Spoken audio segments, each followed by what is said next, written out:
बीते करीब एक दशक में भारत ने नेबरहुड फर्स्ट और एक्ट ईस्ट जैसी नीतियों के जरिए अपने पड़ोसी देशों के साथ रिश्तों को नई ऊंचाइयों पर पहुंचाया है।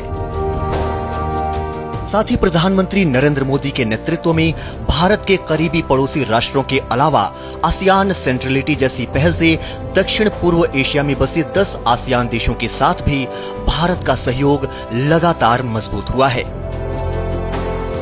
इसी कड़ी में प्रधानमंत्री मोदी की इंडोनेशिया की 3 दिवसीय यात्रा भी बेहद अहम साबित हो रही है।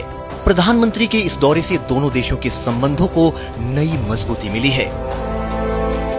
दरअसल विभिन्न द्विपक्षीय और वैश्विक मंचों पर आसियान देशों के साथ भारत लगातार समन्वय बनाए रखता है। इस दौरान भारत ने आसियान देशों के साथ रक्षा और सुरक्षा, तकनीक, व्यापार, निवेश जैसे विभिन्न क्षेत्रों में सहयोग को मजबूत किया है। आसियान समूह में ब्रुनेई, कंबोडिया, इंडोनेशिया, लाओ, Malaysia, Myanmar, Philippines, Singapore, Thailand और वियतनाम शामिल हैं। भारत ने 1992 में आसियान के साथ सेक्टोरल डायलॉग पार्टनर के रूप में जुड़ना शुरू किया था, जिसे वर्ष 2002 में शिखर सम्मेलन के स्तर पर अपग्रेड किया गया। भारत आसियान संबंधों के 30 साल पूरे होने के मौके पर 2022 को आसियान भारत फ्रेंडशिप ईयर के रूप में मनाया गया। साथ ही इस दौरान भारत आसियान संबंधों को व्यापक रणनीतिक साझेदारी के स्तर पर अपग्रेड किया गया। साथ ही इस दौरान भारत और आसियान देशों के बीच आर्थिक संबंधों में भी बड़ा बदलाव आया है। जहां वित्त वर्ष 2013-14 में द्विपक्षीय व्यापार 74 अरब डॉलर था, तो वहीं 2024-25 में ये बढ़कर 123 अरब डॉलर को पार कर चुका है। इससे इतर प्रधानमंत्री मोदी के प्रयासों से आसियान देशों के साथ भारत के द्विपक्षीय संबंधों में भी लगातार मजबूती आई है।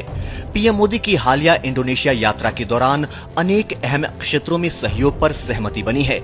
इस दौरान सप्लाई चेन, डिजिटल तकनीक, कृषि, संस्कृति, शिक्षा और समुद्री सुरक्षा के क्षेत्र में सहयोग के अलावा रक्षा क्षेत्र में भारत के स्वदेशी विनिर्माण की गुणवत्ता पर भी मुहर लगी है।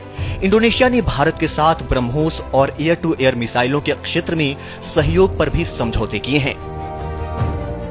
वहीं इससे पहले 2018 में पीएम मोदी की जकार्ता यात्रा के दौरान भारत इंडोनेशिया संबंधों को व्यापक रणनीतिक साझेदारी का दर्जा दिया गया था, जिसके तहत दोनों देशों के बीच रक्षा, समुद्री सुरक्षा, व्यापार, कनेक्टिविटी और इंडो पैसिफिक में सहयोग पर विशेष जोर दिया गया। वहीं जनवरी 2025 में इंडोनेशिया के राष्ट्रपति प्रबोवो सुबियांतो को गणतंत्र दिवस समारोह में मुख्य अतिथि के रूप में आमंत्रित किया गया, जो दोनों देशों के बीच साझा प्रतिबद्धता का सटीक प्रतीक है। प्रधानमंत्री नरेंद्र मोदी के नेतृत्व में I act east, ASEAN centrality और महासागर जैसी पहलों ने हिंद महासागर क्षेत्र में न केवल नए अवसरों के लिए राह खोली है, बल्कि इंडो पैसिफिक में सुरक्षित और स्वतंत्र नौवहन को सुनिश्चित करने की प्रतिबद्धता को भी आगे बढ़ाया है। Bureau report, DD news.